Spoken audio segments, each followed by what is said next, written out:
Este é o Projeto Break, um podcast que explora a cultura do café da manhã pelo Brasil e pelo mundo. Muitas histórias, perrengues e aventuras envolvendo a primeira refeição do dia.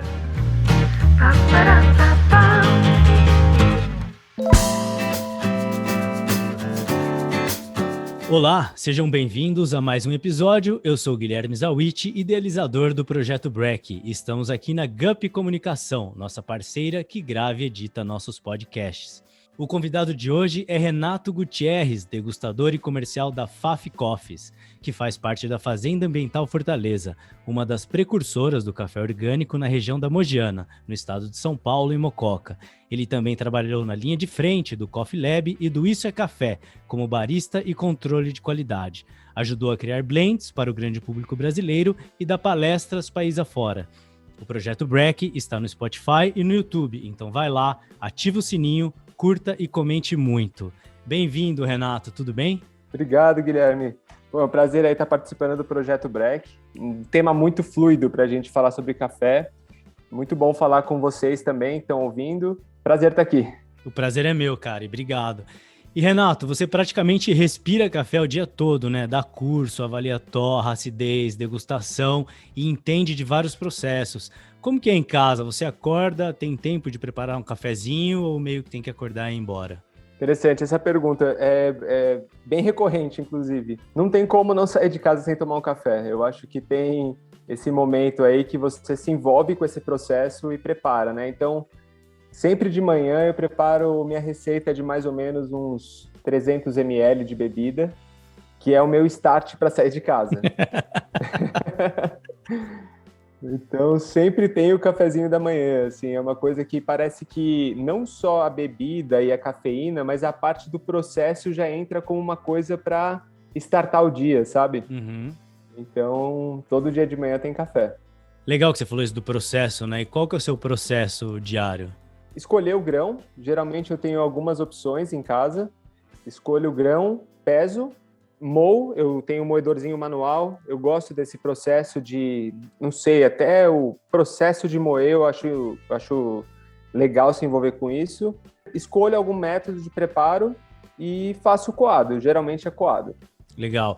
E acompanha o quê? Você come alguma coisa junto? Cara, geralmente alguma torrada com manteiga. Um basicão. Eu acho que essa é o basicão, assim. Mas alguma coisa meio manteiga ou não sei. Essas coisas elas combinam muito com café. Ah, é? O café, essa coisa, assim, quando você fala é interessante, né?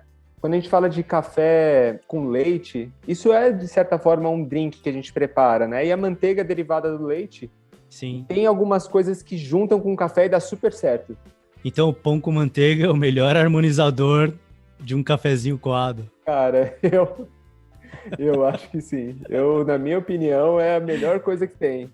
Aquele pão na chapa com um cafezinho coado, a melhor coisa. A sua origem profissional é no marketing, né? Quando que surgiu essa paixão pelo conhecimento de todos os processos do café? No começo, Guilherme, o meu contato ele era muito a coisa de casa mesmo. Eu, assim, como a maioria dos brasileiros, eu acredito, toda a rotina era envolvida com o café. Então, de manhã, a mãe ou o pai, alguém assume ali a função de preparar o café, mas sempre tem.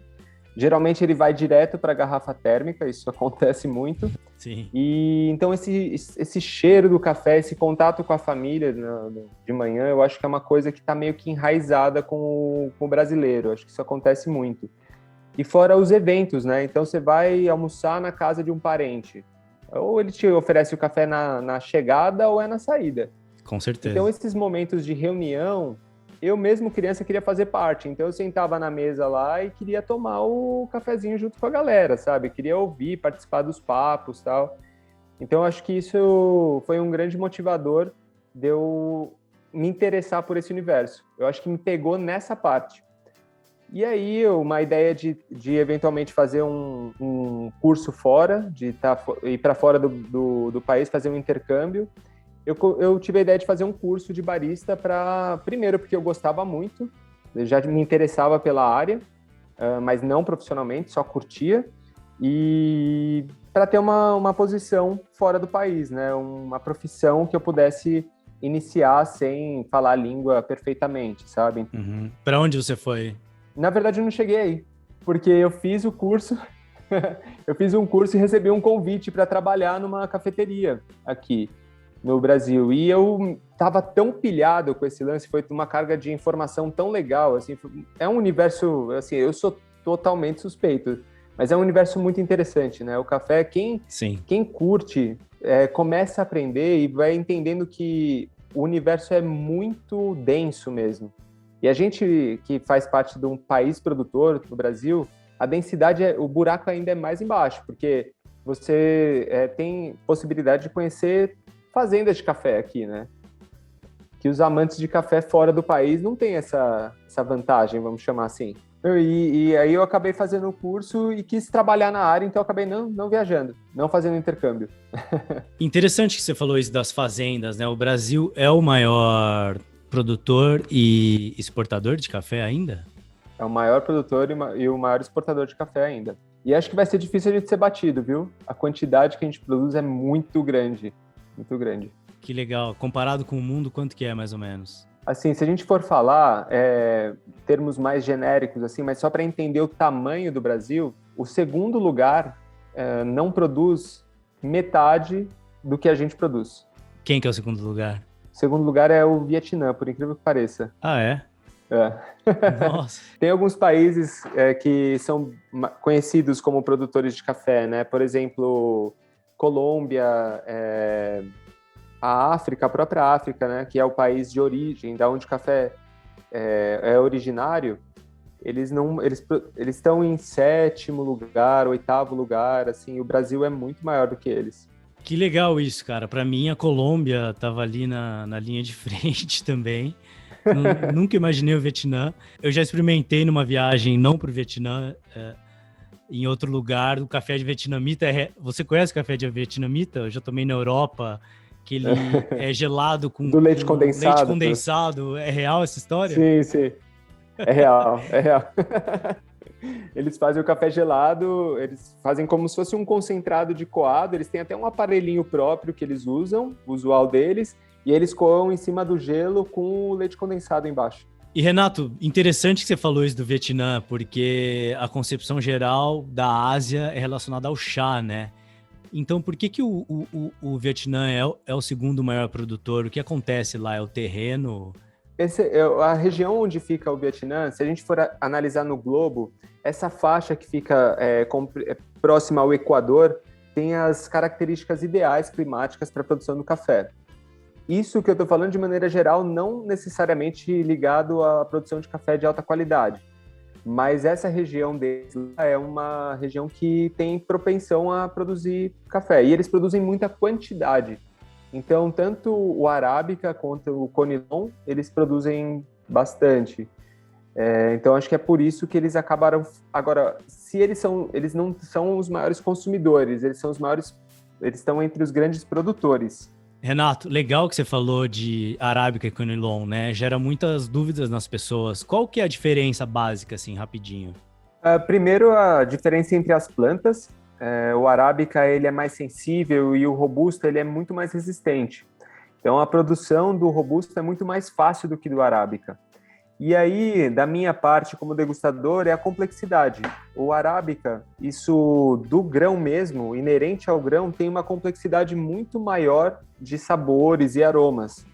O Robusta até tem um movimento aí de Robusta especial, que tem um cuidado maior para ele ressaltar, e tem acontecido coisas interessantes, mas a diferença principal seria essa. Assim, do sabor, o Arábica ainda tem uma complexidade maior. A Fazenda Ambiental Fortaleza tem uma atenção especial, né, com o processo, a história do café. Explica isso um pouquinho, por favor.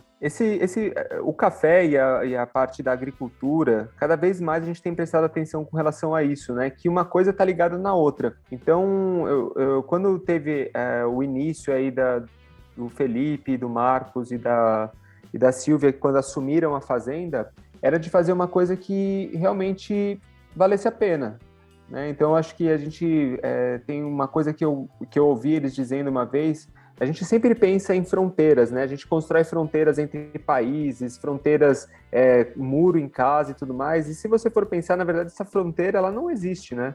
o ecossistema depende de tudo. Então, uma produção mais sustentável e responsável não só vai deixar esse entorno melhor, mas sustentável também no sentido de pagar melhor para esse produtor e ter um projeto que envolva e consiga construir alguma coisa junto com esse produtor, sabe? Eu acho que essa seria o core principal da Fazenda Ambiental Fortaleza e da Faf Coffees. A Faf Coffees faz o que dentro da fazenda? A Faf Coffees é a exportadora. Uhum. Então, a gente tem polos de produção de café, a gente recebe essas amostras de diversos cafés do Espírito Santo, Caparaó, região Mogiana e Minas Gerais. A gente prova todos esses cafés, seleciona os que cabem dentro dos nossos produtos e também como varietais, vamos chamar assim, e aí a gente conecta junto com torrefações fora do país. E você você trabalhou bastante tempo, né, no Coffee Lab, que é meio que uma referência nacional, né, um laboratório mesmo, com especialistas, máquinas de torrefação, vários tipos de moagem. Eu lembro da primeira vez que eu fui lá e me serviram o mesmo café expresso em 2 xícaras diferentes para eu avaliar se era mais forte ou era mais fraco e depois dizer para eles se era o mesmo café ou não. Isso ficou dentro de mim, eu gostei dessa experiência. E como que é esse envolvimento de todos que trabalham lá mesmo? Rola essa felicidade geral? É uma espécie de time, de família? Quando tá todo mundo afim de fazer uma coisa legal, e ainda quando você encontra um lugar que proporcione isso, eu acho que é a melhor mistura que pode acontecer. E na minha cabeça a Isabela, ela pensa sempre para frente. Tanto é que em 2011, quando eu trabalhei lá, quando eu comecei a trabalhar, a gente estava num processo meio que de apresentar o café especial para as pessoas. Então, só um parênteses, explica quem é a Isabela, por favor. A Isabela Raposeiras é a proprietária do Coffee Lab, que é a escola, cafeteria, é uma das maiores especialistas de café do Brasil. Ela ganhou, inclusive, o primeiro campeonato de barista que a gente teve no Brasil, que é o campeonato que avalia o profissional barista. Ela ganhou o primeiro campeonato de barista e é dona do Coffee Lab, é um gênio do café. E quando a gente constrói isso, né, de você estar junto com essas pessoas afim da mesma coisa, de um tema tão gostoso de trabalhar, eu acho que o que ela fez de genial é convidar as pessoas a refletirem sobre. Porque o café, ele é muito um intermediário para relações também. Tem aquela pessoa em casa que sempre faz o café melhor. Ou é a mãe, é o pai, é o irmão, a irmã. Alguém é a pessoa que é eleita para fazer o café em casa. E a gente nunca se pergunta o porquê que é melhor, né?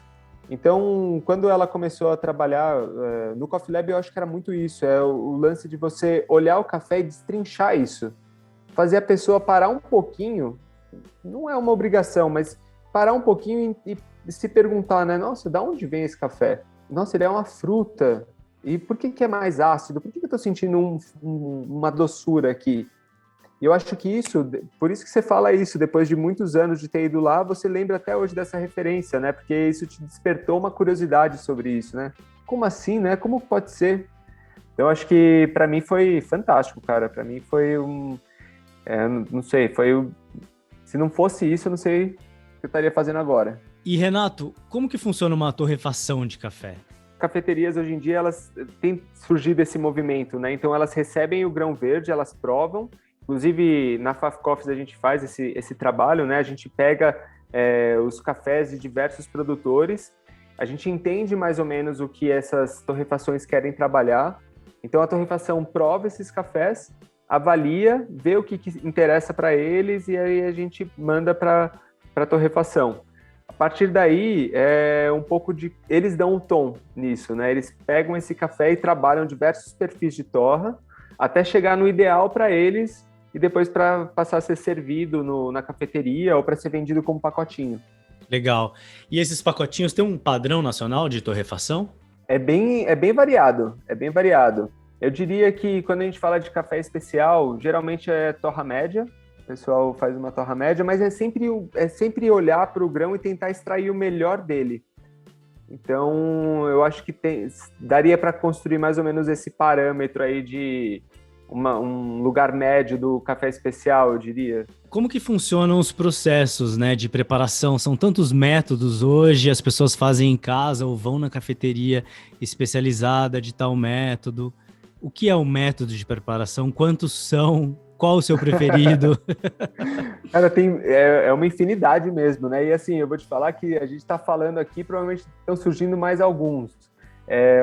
As pessoas estão em busca de coisas novas. Eu separo os métodos entre os coados, os de infusão e os de pressão. Assim, basicamente, coado a gente tem o Melita, V60, Clever, Calita. A Clever também entra como infusão, mas tem a prensa francesa. E aí, pressão, a gente tem a Aeropress, tem também a Moka, a italiana. Um clássico, né? Moquinha. Um clássico. Tem diversos métodos. E, cara, para mim, eu tenho uma meio sazonalidade, assim. Agora, eu tô pirando muito na Clever. A Clever é um método que eu acho que, inclusive, a gente emprestou um pouco isso do chá, eu acredito, porque tem um aparelho muito parecido para chá, mas ele como se fosse um porta-filtro, parecido com o Melita, vamos colocar assim, e você coloca o café, a água, e você deixa ele infusionando ali. Então é como se aquele buraquinho por onde passa o café ficasse tampado. Você determina o tempo de infusão e depois você encaixa ele no bule ou na xícara e aí você extrai esse café. O que eu gosto dele é que com a infusão você consegue brincar com mais ou menos tempo, você deixar 1 minuto, 2, 3 minutos. Você pode brincar na moagem, uma moagem mais grossa, mais fina, na diluição também. Então, assim, eu acho que esses parâmetros eu acho bem interessante, cara. Eu acho que por ter tanta coisa para mexer que eu tô curtindo a Clever agora. Que legal, cara. E já há algum tempo, né, tem essa onda essa movimentação de cafeterias especializadas, preocupadas com todo o processo, desde o produtor até chegar na mesa. Como que tá a aceitação no Brasil hoje? Desde que eu comecei, eu estou trabalhando com café há 10 para 11 anos já. No começo, quando eu trabalhava na cafeteria, era muito uma coisa introdutória.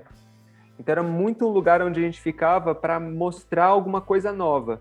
Tanto de perfil de sabor, de não ter aquele amargor que geralmente para o brasileiro médio é associado com café, né? Café amargo. Tanto ele tem uma acidez, uma doçura, quanto métodos diferentes. Isso há 10 anos atrás. Hoje eu percebo muita gente falando sobre isso.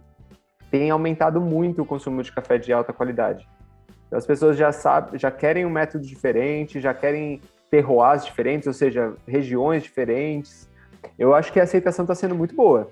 E além de São Paulo, Renato, quais outras cidades, 2 exemplos de cidades que também tem bastante cafeteria interessante para conhecer? Brasília por conta da densidade demográfica. Se for pensar, Brasília é pequena, não é tão grande assim, e tem muitas torrefações lá de alta qualidade, com essa preocupação. Já tem um público sendo formado há um bom tempo, o pessoal fazendo um trabalho muito legal lá. E Curitiba foi um lugar que eu fui também, que tem muita torrefação, cafeteria.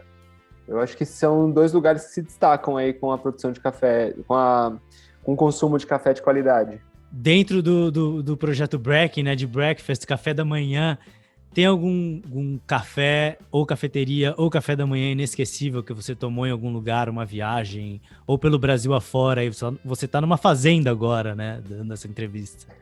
Da fazenda é fantástico, né? Você tá perto do produtor e tomar um café junto com quem produz, eu acho que isso não tem preço. Eu lembro a primeira vez que eu fui visitar uma fazenda de café, logo no começo, quando eu comecei a trabalhar com isso, deve ter sido em 2012, 2013, de entrar na casa do produtor e ele preparando o café que ele mesmo produziu, torrou e querendo mostrar isso pra gente, sabe? Uhum. Eu acredito que é uma experiência fantástica. E algum lugar que você tomou um café que seja inesquecível, um café da manhã? Indo para outro lado completamente diferente, tem o maquinário de café, né, de preparo do expresso, a maioria das máquinas elas vêm da Itália. E tem uma máquina que quem trabalha com café sabe que é uma coisa meio de fetiche do barista, assim, que é a La Marzocco. É uma máquina de café, a galera costuma falar que é a Ferrari das máquinas de café. Eu tive a oportunidade de conhecer a fábrica deles, que fica na Toscana, na Itália, e aí eu tomei um café da manhã lá. preparado lá. Então, acho que esse foi um dos memoráveis da minha vida, assim. Que legal, cara. E o que acompanhou esse café? Ou foi só o café expresso, tirado de uma maneira tão perfeita que foi inesquecível? Cara, eu acho que tá lá envolto desse universo da fábrica, da máquina. Foi um expresso e um café com leite, um cappuccino. Foi isso e era o que bastava, assim, precisava. O cappuccino italiano, né? Cappuccino italiano mesmo, né? Sem canela, sem chocolate. Exatamente, café e leite cremoso, perfeito. Legal. Equilibrado. E Renato, o programa tem uma playlist no Spotify chamada Projeto Break, onde todos os convidados escolhem uma música para fazer parte dela, né? Qual som não pode faltar no seu café da manhã? Cara, tem uma dupla aí dos anos 70 que eu gosto muito, que é o Dave Manson e a Cass Elliot. Eu acho que a música que eu mais gosto de ouvir, assim, é uma das minhas favoritas, é Sit and Wonder. Eu acho que tem tudo a ver, né? Você Total. sentar e desejar, assim, tomando uma xícara de café. Pra mim é uma música que eu sempre tá na minha playlist de manhã. Que legal, cara, que legal. E pessoal, sigam, curtam, comentem nas páginas do Projeto Break, no Instagram, no YouTube e no Spotify. Abraços e até semana que vem. Valeu, Renato. Obrigado, cara. Obrigado mesmo pelo seu tempo aí. Valeu, cara. Valeu, obrigado foi um prazer, meu caro.